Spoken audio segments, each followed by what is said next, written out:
Save रखा है। Yes, start.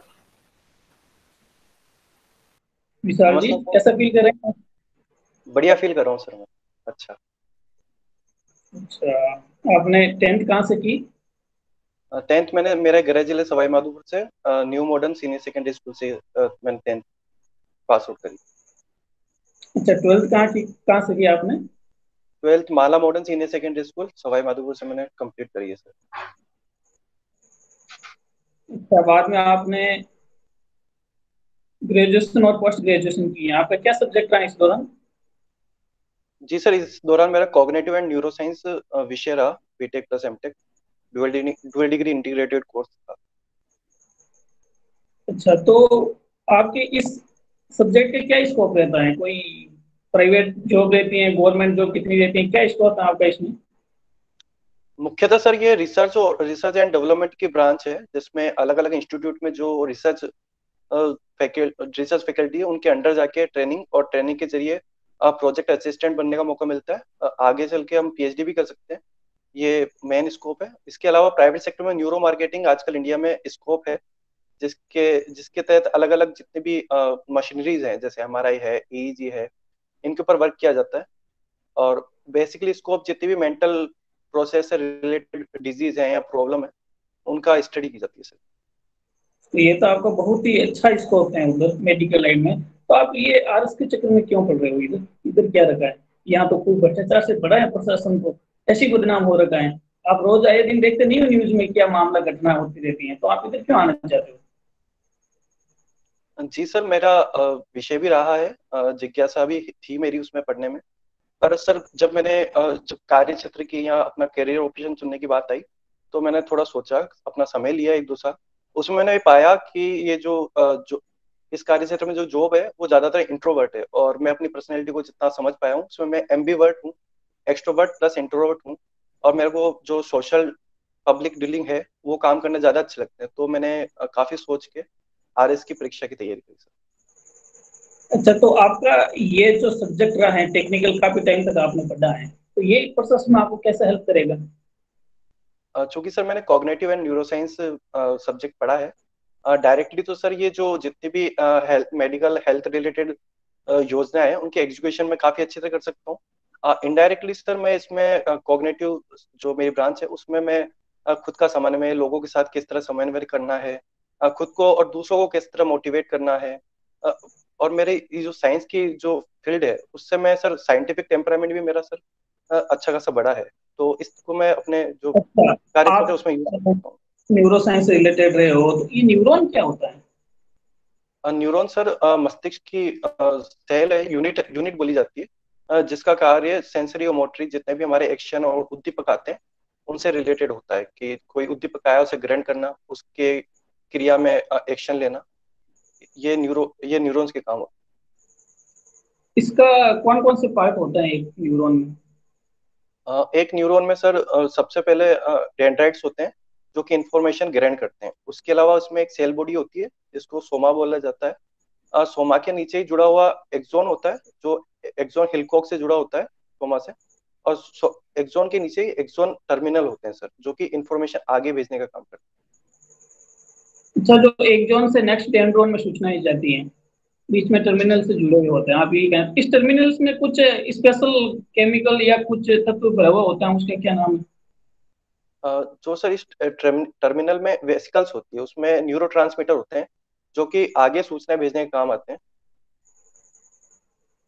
अच्छा, यदि कोई न्यूरो सेल्स डैमेज हो जाती हैं तो उसका वापस रीजनरेशन किया जा सकता है या कि प्रतिस्थापित किया जा सकता है क्या शरीर में कहीं पर भी? सर चूंकि न्यूरॉन्स जो है उनको डैमेज होने के बाद वापस उनका रिजनरेशन में काफी समय लगता है।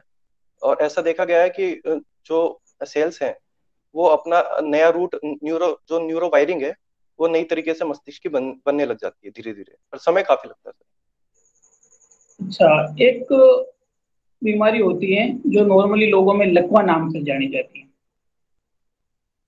आपने पढ़ा होगा इसके बारे में। ये क्या है लकवा बीमारी, कैसे होती है?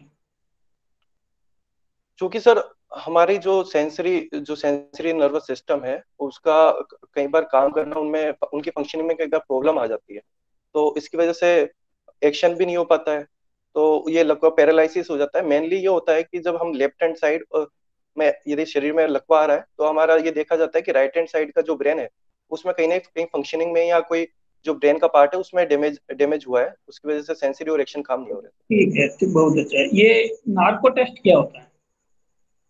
रहे। नार्को टेस्ट सर पुलिस से रिलेटेड जब सस्पेक्ट होते हैं उनमें उनसे उनमें किया जाता है। नार्को टेस्ट में कुछ जो भी दवाइयां हैं और कुछ जो इंजेक्शन है वो दिए जाते हैं, उसके उससे बंदा जो पर्सन है अनकॉन्शियस हो जाता है, और अनकॉन्शियस उसके माइंड में जितनी भी चीजें हैं उनसे सवाल पूछने पे वो रिकॉल करके बताता है। ये नार्को टेस्ट किया जाता है, क्या उस व्यक्ति के निजता का उल्लंघन नहीं है? क्या उसको संविधान में ऐसा कोई राइट दिया गया है कि उसका नार्को, उसकी बिना सहमति के हम टेस्ट कर रहे हैं उसको रोकने के लिए?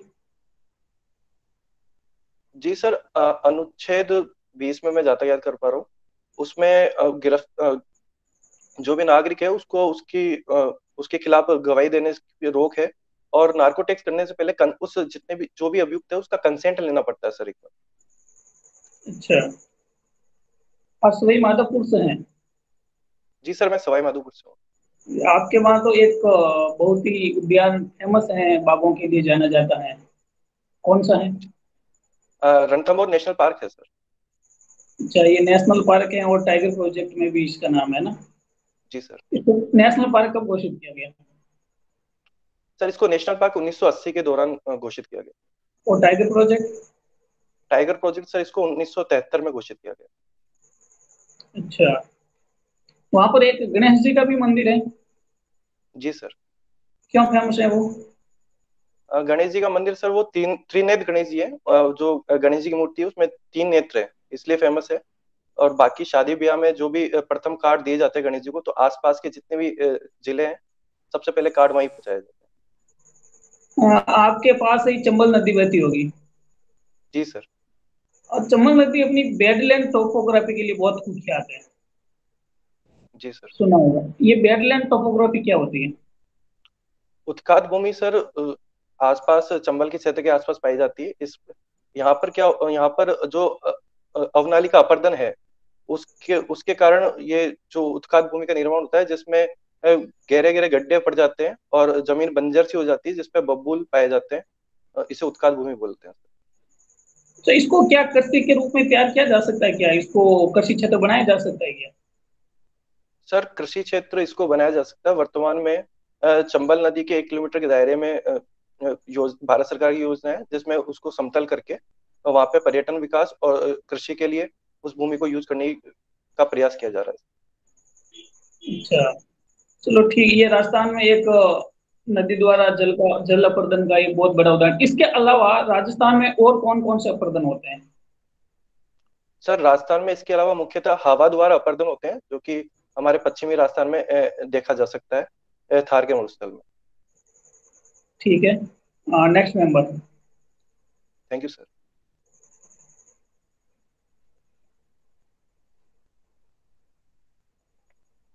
नेक्स्ट मेंबर है क्या? जी कंटिन्यू करें? विशाल जी, सुन पा रहे हैं आप मुझे?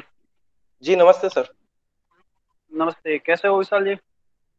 जी सर मैं बढ़िया हूँ। विशाल जी, आपने 10th कौन सी स्कूल से की? सर मैंने 10th new modern secondary school से की है सर। विथ 70%? जी sir. And 12th? 12th Mala modern senior secondary school से की है सर, 58%।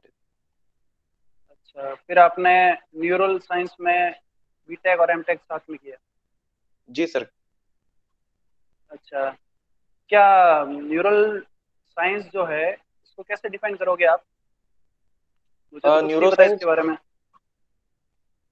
जी सर, न्यूरो साइंस का से तात्पर्य सर मस्तिष्क में जितने भी पार्ट है उनके अंदर एक वायरिंग होती है, एक सिस्टम होता है जिसके जिसके तहत हमारे पूरी बॉडी का संचालन होता है, उसकी स्टडी करना न्यूरो साइंस के अंतर्गत आता है सर।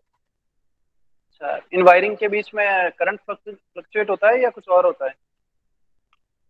जी सर, वायरिंग जब न्यूरॉन्स जो दो न्यूरॉन्स हैं उनके बीच में सिनेप्टिक क्लेफ्ट पाई जाती है, उसमें इलेक्ट्रोमैग्नेटिक जो पावर है वो जनरेट होती है, वो एक न्यूरॉन से दूसरे न्यूरॉन के में ट्रांसमिट होती है सर।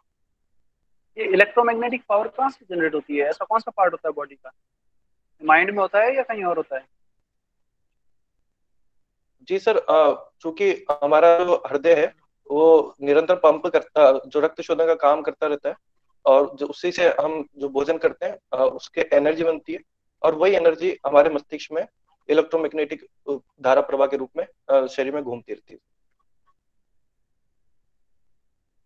नहीं, हृदय पंप करता है वो तो ब्लड को पंप करता है, इलेक्ट्रोमैग्नेटिक पल्सेस पंप थोड़ी करता है। जी सर, सॉरी, मैं चलिए इस कोई बारे बात में नहीं, कंफर्म हूँ। कोई बात नहीं। एक मस्तिष्क का भाग होता है मेड्यूला ऑब्लांगेटा, नाम सुन रखा आपने? जी सर। क्या फंक्शनिंग होती है इसकी? सर, मेडुला ऑब्लांगेटा हिंडब्रेन का पार्ट है, जिसमें जितने भी हमारी अनैच्छिक क्रियाएं, हृदय का गति करना, छींक लेना, वॉमिटिंग करना, आंखें झपकाना, पलकें झपकाना, तो उसके ऊपर इसकी ये काम करता है, उनको नियंत्रण करने का काम करता है। पलके झपकाना अनैच्छिक क्रिया है? जी सर, पलकें झपकाना एक अनैच्छिक क्रिया है। हम कुछ देर के लिए इसे कंट्रोल तो कर सकते हैं, पर ये नॉर्मल जो जो यूज होते, नॉर्मल उसमें हम बिना अपनी इच्छा के मतलब झपका नहीं, मतलब रोक नहीं सकते। चलिए कोई बात नहीं। आप एक चीज बताइए, मानव मस्तिष्क सीखने की एक प्रक्रिया जो है अनवरत रूप से लाइफ साइकिल जो शुरू होती है उससे लेके लाइफ साइकिल एंड होती है तब तक चलती रहती है। आप कुछ लर्निंग प्रोसेस के बारे में बता सकते हैं? जी सर, अलग अलग टाइप्स की लर्निंग प्रोसेस होते हैं जी। जी सर, अलग अलग टाइप के लर्निंग प्रोसेस होती है, जिसमें काफी क्लासिकल कंडीशनिंग है, ऑपरेंट कंडीशनिंग है, बिहेवियरल कंडीशनिंग कंडीशनिंग है। इस तरह की कंडीशनिंग मनोविज्ञान विषय में बताई गई है, जिससे हम अलग अलग नहीं, तरीके से सीख न्यूरल सकते हैं। न्यूरल साइंस में लर्निंग प्रोसेस होते हैं, लर्निंग टेक्निक्स, जैसे एबीएन लर्निंग हो गई, इस टाइप से और चार पांच और है, कुछ याद आ रही है आपको? जी sir, ABA error learning correction भी, लर्निंग होती है जी। सॉरी सर, बताइए मैं अभी एबीएन रिकॉल। लर्निंग के बारे में बताइए। अच्छा, चलिए कोई बात नहीं। एक आर्टिफिशियल इंटेलिजेंस होती है और एक ह्यूमन इंटेलिजेंस होती है, दोनों के बीच में क्या कोरिलेशन है और दोनों के बीच में क्या डिफरेंस है, बता दीजिए आप। सर, पहला यदि कोरिलेशन की बात करी जाए तो मानव मस्तिष्क और जो आर्टिफिशियल मानव मानव जो इंटेलिजेंसी है और आर्टिफिशियल इंटेलिजेंसी है, तो उसमें अभी वर्तमान समय में दोनों को बराबर, मतलब आर्टिफिशियल इंटेलिजेंसी को बराबर करने के लिए मानव जितने भी कार्य कर रहा है उसी तरीके से प्रोग्रामिंग करके एक मशीन को तैयार कर रहा है। पर यदि डिफरेंस की बात देखी जाए तो जो ह्यूमन इंटेलिजेंसी है उसकी एक क्षमता है कि वो थक जाता है, पर आर्टिफिशियल इंटेलिजेंसी थकती नहीं है, कुछ ही समय में वो जल्दी गणना कर सकती है, मानव इंटेलिजेंसी से ज्यादा गणना कर सकती है। आपको लगता है कि इंटेलिजेंस वर्ड जो है वो मेरे हिसाब से केवल मानव के अंदर ही है? आपको लगता है कि किसी मशीन के अंदर इंटेलिजेंस हो सकती है?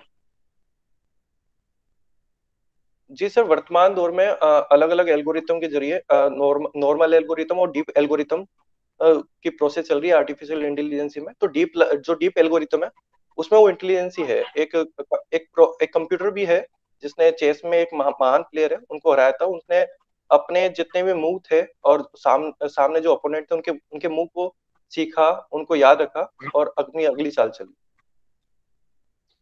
अच्छा, तो फिर आने वाला समय तो आर्टिफिशियल इंटेलिजेंस के बाद में मानव का अस्तित्व खतरे में आ जाएगा,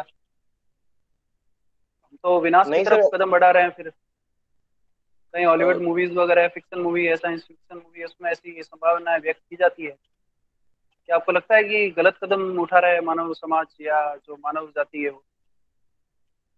कहीं ना कहीं सर डर ऐसा है कि आर्टिफिशियल इंटेलिजेंस यदि मनुष्य को ओवर पावर कर लेती है तो मनुष्य का अस्तित्व संकट में आ सकता है।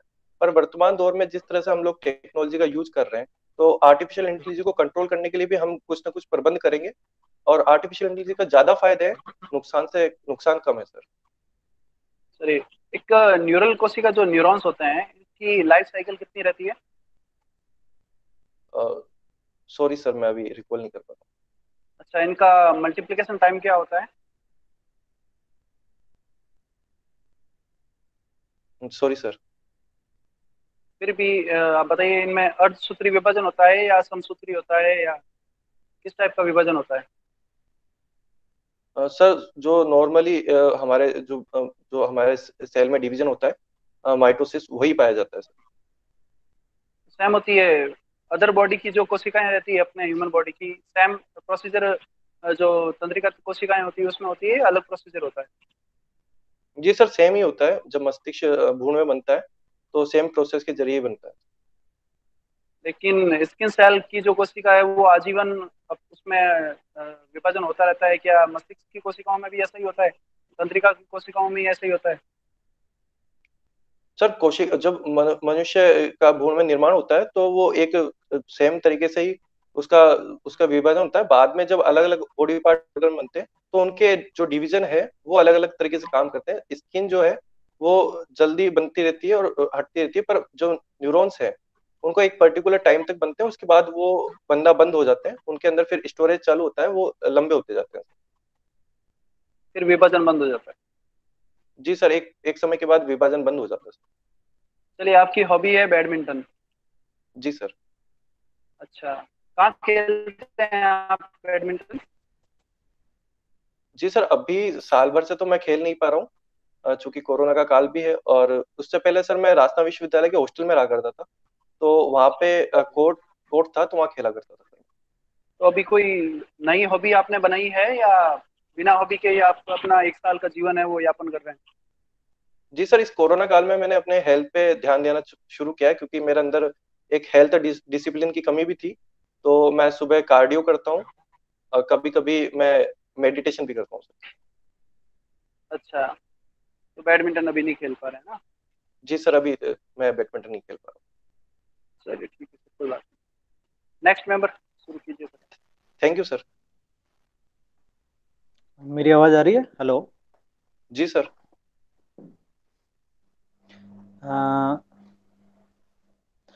अब ये बताइए, कार्डियो क्या होता है? कार्डियो सर नॉर्मली कार्डियो को जो है हृदय से रिलेटेड, हार्ट से रिलेटेड जितनी भी एक्सरसाइज है उ, उसको बोला जाता है sir cardio related exercise. Cardio related exercise, cardio, cardiac arrest, cardiovascular diseases, सब में कार्डियो शब्द का मतलब है। कार्डियो क्या है?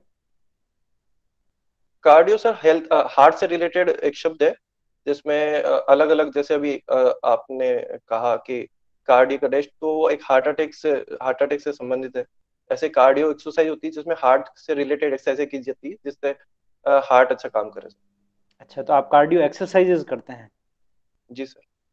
अच्छा, कार्डियोवास्कुलर डिजीजेज क्या होती हैं? सॉरी सर, मैं अभी इसके बारे में रिकॉल नहीं करता। अच्छा, हाइपरटेंशन क्या है? Sorry sir. ब्लड प्रेशर क्या है? ब्लड प्रेशर सर ब्लड की जो ब्लड बॉडी में प्रवाह हो रहा है उसका प्रेशर कभी कम नियमित जो सामान्य प्रवाह है उसको कई बार कम हो जाता है, कई बार ज्यादा होता है, उसको ब्लड प्रेशर कहते अच्छा, जो इसमें वेरिएशन होता है यही ब्लड प्रेशर है, या ब्लड का जो प्रेशर जो हार्ट जो पंप करता है एक निश्चित दबाव पे पंप करता है वो ब्लड ब्लड प्रेशर है, हैं। या सॉरी सर इनमें मैं अंतर ब्लड प्रेशर है? जल्दबाजी में गलत बोल गया। जो हार्ट एक निश्चित उस पे पंप करता है उसको ब्लड प्रेशर बोलते हैं, और जो वेरिएशन आता है उसको ब्लड प्रेशर की प्रॉब्लम बोलते हैं। अच्छा, आप हॉबी आपकी बैडमिंटन है, जी सर। तो आप किसी एक ऐसी महिला भारतीय बैडमिंटन प्लेयर का नाम बताइए जो हाल ही में चर्चा में रही। PV Sindhu sir. अच्छा, कौन से राज्य से संबंध रखती हैं ये? आंध्र प्रदेश से। एक भारतीय पुरुष खिलाड़ी भी बैडमिंटन के काफ़ी फेमस रहे हैं, किसी भी एक का नाम बताइए। जी सर, पुलेला गोपीचंद।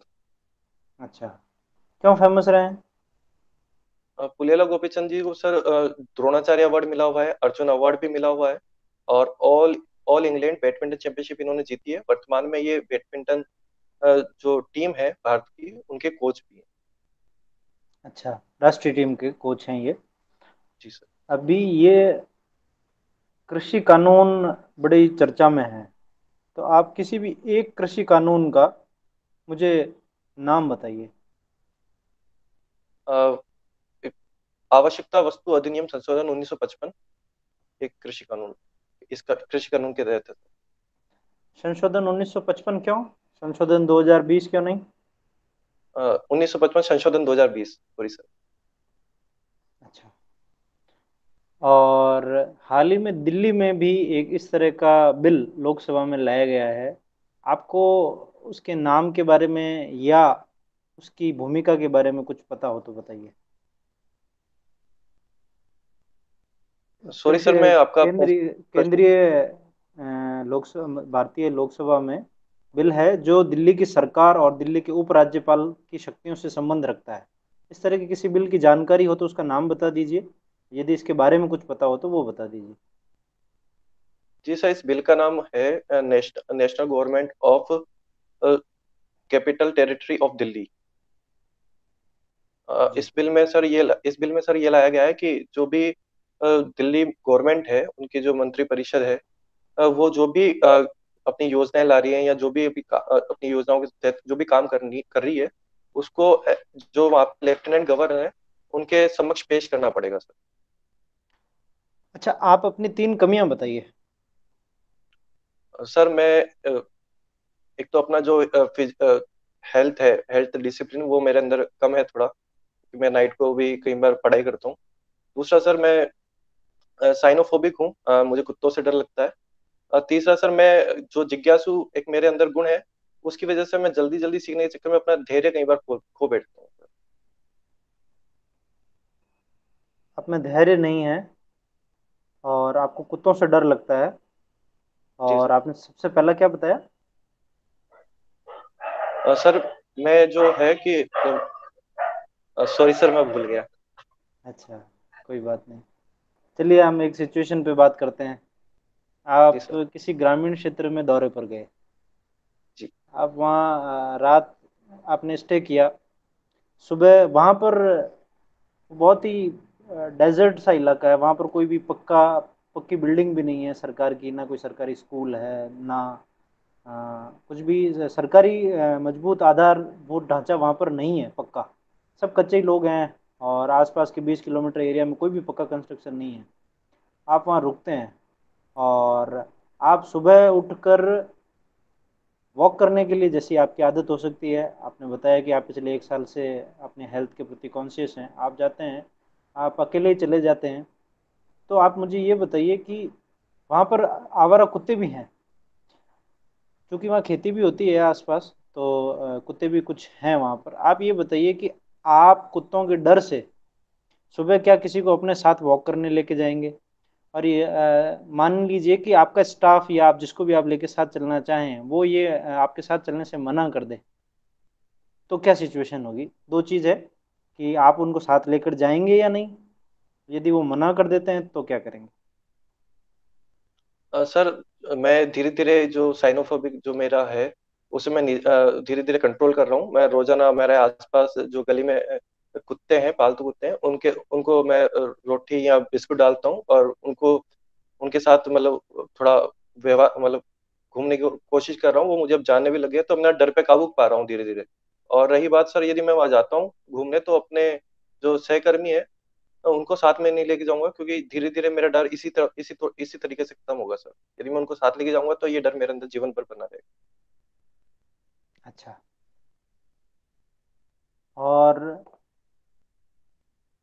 जैसा कि वहाँ के जो कुत्ते हैं वो आपसे पूरी तरह अनजान हैं, आप भी उन्हें नहीं जानते हैं, तो आप श्योर हैं इस बारे में कि आप अपने डर पर काबू रखते हुए ऐसे रिस्क लेंगे? जी सर, मैं सुरक्षा के लिए कुछ अपने साथ छोटी सी लाठी लेके जा सकता हूँ। यदि वो अग्रेसिव होते हैं तो मैं उन्हें भगा सकता हूँ, वरना मुझे लगता है कि मैं धीरे धीरे अपने इस जो डर पे है वो काबू पा ही लूंगा। जी, बहुत बढ़िया। अब ये बताइए कि अ, जो एक मिनट, अ, वर्तमान में आपके क्षेत्र में कौन सी भाषा बोली जाती है?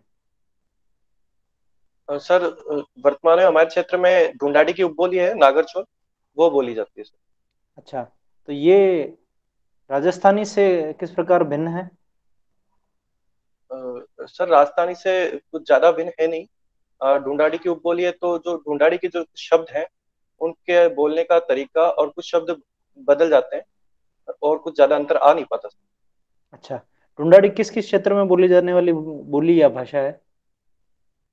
ढूंढाड़ी सर मुख्यतः जो मध्य राजस्थान है, जयपुर, दौसा, अ, पूर्वी पूर्वी टोंक, पश्चिमी सवाई माधोपुर, इनके आसपास बोली जाती है सर। अच्छा, ढूंढाड़ क्षेत्र भी यही है या अलग है? सर ढूंढाड़ क्षेत्र भी यही है सर।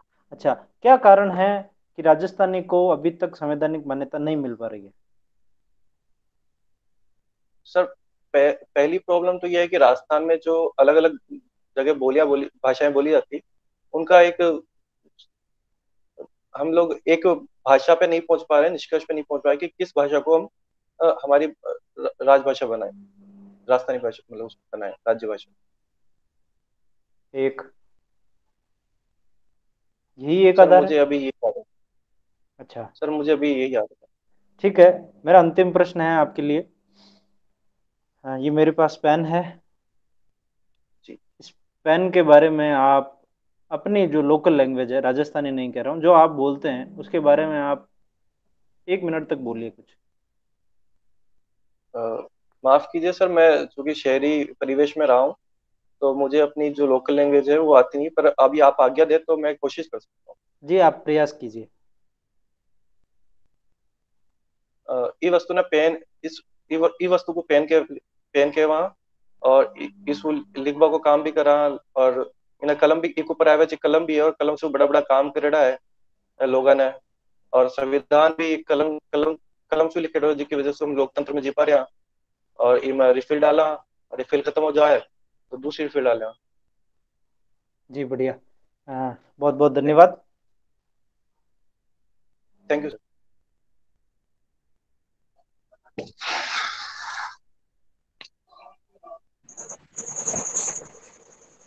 सर की आवाज आ रही है मेरी? जी सर आ रही है। विशाल जी, ऑल ओवर पूरे इंटरव्यू देखें तो ऐसा कोई मेजर ड्रॉबैक नहीं लग रहा है कि उससे आपको कमी के या फिर उसकी वजह से आपने कुछ नेगेटिव इंप्रेशन है बोर्ड में? ठीक है, अच्छा चल रहा है इंटरव्यू। आपको सब्जेक्ट का नॉलेज पूछा मैंने, ठीक है, कोई दिक्कत नहीं है। ठीक है, जो भी जैसे न्यूरोन है, नॉर्मल कोई बीमारी है या पॉलीग्राफ टेस्ट है और उससे रिलेटेड संविधान के प्रावधान है, वो भी ठीक है, आपकी कोई दिक्कत नहीं है। आपका इंटरव्यू सर, जी सर सॉरी, इंटरव्यू डेट कब है आपकी आपकी? आवाज। सर मेरी 15 अप्रैल को है। 15 अप्रैल। मेरा एक सजेशन है, आप ये जो अभी रिकॉर्डिंग मिलेगी उसको देखना। कहीं ये लग रहा है कि आप माइंड में आपके विजन है, वो आपके आंसर हैं, लेकिन सामने तक जो पहुंच रहा है ना, वो रुक रुक के पहुंच रहा है, मजा नहीं आ रहा है अगले वाले को सुनने में। आप वापस रिकॉर्डिंग कीजिए, आपको लगे कि थोड़ा थोड़ा फील होगा तो आप कोई बड़े दर्पण के सामने बैठ के या वीडियो स्टार्ट करके थोड़ी बोलने की और प्रैक्टिस कीजिए ताकि एक फ्लो आ जाए। जी सर, मुझे पर्टिकुलर शब्द याद नहीं आ पाता उस टाइम पे कि मुझे क्या बोलना है, जैसे मैंने बंदा बोल दिया बीच में। कि ये जो भी ग्रेजुएशन का कोर्स हुआ इंग्लिश में हुआ है ना? जी सर। हाँ, तो हिंदी में थोड़ी शब्दों की ऐसी कमी लग रही है। जी सर। हाँ, तो होगा, लेकिन थोड़ा बोलने की प्रैक्टिस करो, मिल जाएंगे शब्द, या इनको सुनो थोड़े, उससे मिल जाएंगे शब्द। ऐसी बात नहीं है कि अभी 15 अप्रैल को है तो 5-7 दिन यदि कंटिन्यू प्रैक्टिस करो तो ये हो सकता है सुधार। ठीक हाँ, है सर। बाकी तो देर नहीं वाली आपकी कमी बताई ना, ये ठीक नहीं है। कमी ऐसी बताओ कि जो कमी लगे नहीं, देर ये हाँ नहीं है सर, तो प्रशासन मैं की। जो मैं नहीं है। कमी बोलने वाला था कि आर्टिस्टिक व्यू की कमी है। मैं एक कमी और थी, वो जो मैम ने इससे पहले प्रिया मैम ने बोल दी थी, अब मुझे उस टाइम पे याद आ नहीं पा रही थी, अब सबने एकदम सवाल पूछ लिया हाँ, तो तो मैंने कुछ और बोल। रिपीट कर सकते हो, लेकिन ऐसी देर ये नहीं वाली कभी नहीं बताना, ही बहुत बड़ा ड्रॉबैक हो जाएगा ये। फिर प्रशासन बोलेंगे लेके क्या करेंगे, तो देर ही नहीं है तो। प्रशासन में तो हर चीज पे देर ही रहता, हर समय अग्रेसिव लोग रहते हैं सामने। जी सर। एक चीज थी, जैसे अभी लास्ट में आपने आपको लोकल लैंग्वेज के लिए पूछा, आपने पहले ही बता दिया कि मैं ग्रामीण परिवेश से नहीं हूँ। वो इसीलिए तो पूछते हैं कि आप ग्रामीण परिवेश से हो या नहीं हो, उनके साथ बात कर पाओगे कि नहीं कर पाओगे।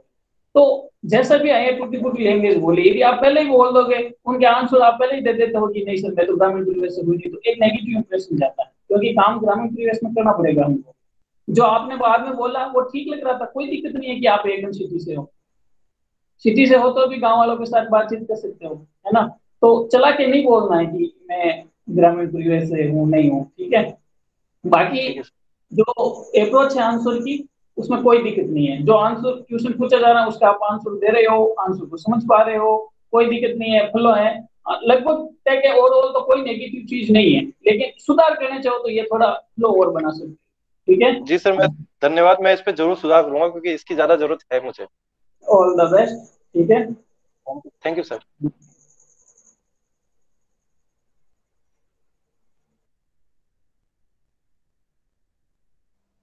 विशाल जी बताइए। जी सर। जी विशाल जी, जी आपको क्या लगता है?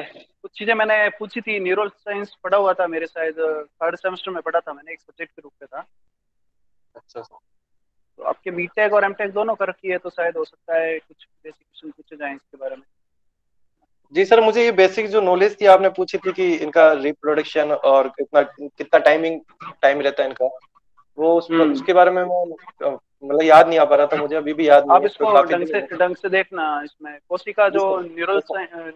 न्यूरॉन्स वगैरह जो होते हैं ना आपके, तंत्रिका कोशिकाएं, इनका थोड़ा अलग जी ही सर। चलता है सारा सिस्टम, है ना। तो जी सर। डेफिनेटली ये अपनी पूरी बॉडी से अलग रहती है, तो क्वेश्चन बनता है। दूसरा मैंने लर्निंग टेक्निक के बारे में पूछा था, तो ये पांच पांच टाइप की होती है मुझे जहाँ तक याद आ रहा है।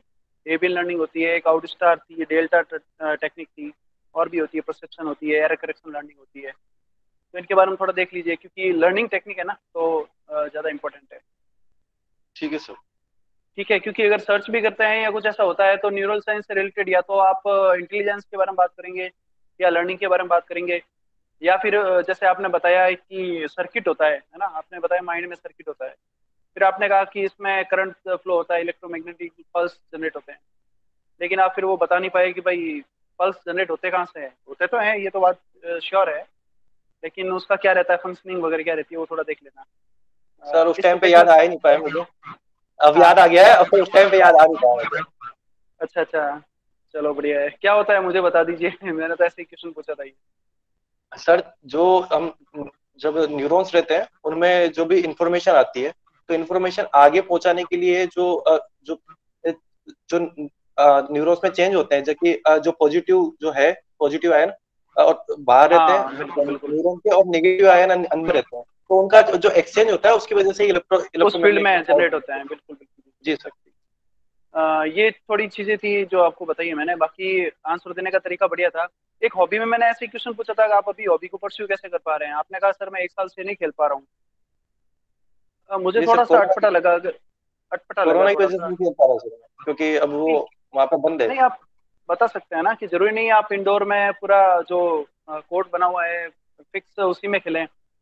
एज ए हॉबी आप परस्यू कर सकते हैं, आपके आसपास कहीं जगह हो सकती है, आप सड़क पे या कोई बड़ा हॉल हो, या फिर ऐसा कह सकते हैं सर पीछे कोई प्लॉट है मेरा खाली पड़ा है, उसमें हमने वो नेट लगा दी वगैरह। उस एज पर रूल्स तो नहीं खेल रहे, लेकिन एज ए हॉबी मैं खेल ही रहा हूँ, मुझे खेलना अच्छा लगता है। जरूरी नहीं है आप हर जगह रूल्स फॉलो ही करें, ऐसा जी सर, कोर्ट मुझे कोई ये हो। उतना सोच ही नहीं पाया उस समय। नहीं, थोड़ा थैंक यू ये सर। अटपटा लगता है फिर, हाँ बिल्कुल। मैं अच्छा है, आपने आंसर बता दिया ताकि मैं इसको तैयार रखूं आंसर। ठीक है, बाकी सब बढ़िया है। कब है आपका इंटरव्यू विशाल जी? सर 15 अप्रैल को है। 15 अप्रैल। चलिए फिर भी टाइम तो है, हमारा 7 अप्रैल को है, 7-8 दिन और मिल जाएंगे आपको। अच्छा होगा सर, आपका मार्गदर्शन हो जाएगा हम लोगों अरे सब लोगों का साझा मार्गदर्शन है, सबसे कुछ न को। कुछ सीखने को मिलता है, परिपूर्ण कोई नहीं है। चलिए सर, बेस्ट जी ऑफ सर। लक हमारी तरफ से। Thank you sir. बाकी ओके। विशाल जी मैं फीडबैक दे जी देता सर। हूँ। जी प्लीज सर। मुझे आपका जो फेस एक्सप्रेशन है, बॉडी लैंग्वेज है, उसमें कोई दिक्कत नहीं लगी। आपके आंसर्स भी सही हैं। आपके फैक्चुअल जो चीज़ें होती है वो हमेशा आदमी सीखता है। सबको सब कुछ नहीं पता होता। हर हर क्वेश्चन का हर आंसर हर व्यक्ति को आए ये जरूरी नहीं। तो एक्चुअली चिंता का विषय नहीं है। बाकी सब चीज़ आपकी मुझे सही लग रही है। और जैसा आपने बताया कि कुछ एक आप, मुझे लगता है अभी आपने मॉक शायद कम दिए हैं, या कहीं किसी इंस्टीट्यूट्स में दिए हैं या नहीं दिए। जी सर, पहले दिए थे पर अब काफी टाइम हो गया, जनवरी में दिसंबर में दिया था लास्ट मॉक। अच्छा, तो शायद तो उसकी वजह से वो फ्लो आ नहीं पा रहा। हाँ थोड़ा सा फ्लो, वो थोड़ा सा वो उसकी वजह से कोई दिक्कत हो सकती है। बाकी ठीक है। और आपने जो बताया, जैसे वो सर पहले बता चुके हैं नरसिंह जी की, ऐसी कमी नहीं बतानी है जो प्रशासन के खिलाफ जाए, तो मैंने उसको खींचा नहीं कि आप में धैर्य नहीं है, और मैंने उसको जी भी सर। नहीं खींचा कि आप बैडमिंटन क्यों नहीं खेल रहे हैं, जैसे विशाल जी ने बता दिया कि ऐसा मत बोलो जी कि नहीं खेल रहे हैं। ठीक है, उसके अलावा मुझे आपके आंसर्स में कहीं कोई कमी नज़र नहीं आई, बाकी सब चीज़ें सही है। सिचुएशन थी वो भी आपने अच्छे से हैंडल कर ली, सब बढ़िया है। और इम्प्रूवमेंट जो जैसे नरसिंह जी ने बताया कि आपको ऐसी कमी नहीं बतानी है जो आपके खिलाफ जाए, और जी सर, मैं इसको हॉबी वाला। क्या करता हूँ, क्योंकि मुझे एकदम से अपनी जो कमियां हैं वो ये दूसरी बदलनी पड़ी, क्योंकि मैम ने भी बता दिया था आर्टिस्टिक व्यू की कमी है और वर्कोलिक है। तो वो नहीं मुझे वो मैंने वो रटाया था। एक कोशिश ये कीजिए कि कमी वो चुने जो आप में वाकई में हो। ठीक है। जी सर। और और जो आपके खिलाफ नहीं हो। ठीक है सर। अब जैसे मेरे में ये कमी है कि मतलब मुझ में आज वही कमी है जो आपने बताई, मैं धैर्य नहीं रख पाता। ये मुझ में कमी है वाकई में, लेकिन ये मैं बोलूंगा नहीं। जी सर, मैं इसको ध्यान रखूंगा, क्योंकि ये फ्लो फ्लो में निकल गया कि धैर्य की कमी है। हाँ तो वहाँ तो नहीं वास्तविकता है, तो वही है। नहीं है तो भी यही बोलना मुझ में बहुत धैर्य है। उल्टा स्टैंड में बोलो इसको कि सर बहुत धैर्य है, बोले आप 4 घंटे इंटरव्यू ले लो मेरा, मैं कुछ नहीं बोलूंगा। जी सर, बाकी आरएस की एग्जाम दे दे के आ ही गया है थोड़ा बहुत। हाँ बढ़िया है। ठीक है, बाकी सब बढ़िया है, और आप तैयारी करो थैंक यू। अच्छे से। ऑल द जी best. Sir. Thank you sir. Mahavir साहब, अब आगे का आप